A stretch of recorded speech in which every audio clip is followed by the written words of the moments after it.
Hello and welcome to Take It Simple. It's your host back again with yet another interesting tutorial video. In this video, I'm going to teach you how you can create Dropbox links so that you can share it with others.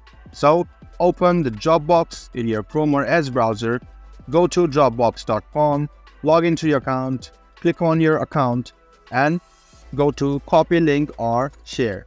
After you click on share, you can edit it, you can create a link, and you can also edit who can access and what this person can do with this link.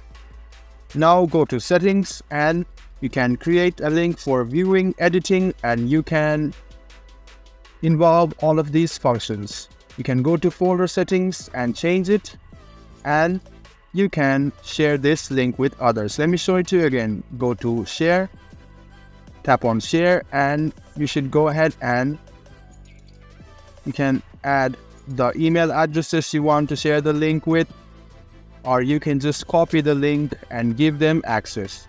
After copying the link, you can even modify who can edit or who can just view this link. So go to settings and you can create only team members to view it or everyone to view it, limit restrictions, the viewer info, and all of these functionalities. After you go to link for editing, you can delete the link and you can also create a link for viewing only.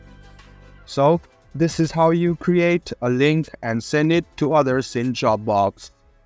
These functionalities helps a lot for the person you want to send for editing or the people who you want to send for just viewing your links.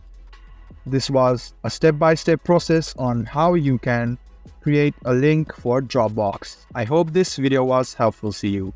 If you still have any kind of confusion, please do mention us on the comment section down below. Like the video, subscribe to the channel, and do hit the bell button for more. Hope to see you in the next video. Until then, goodbye, take care, and enjoy.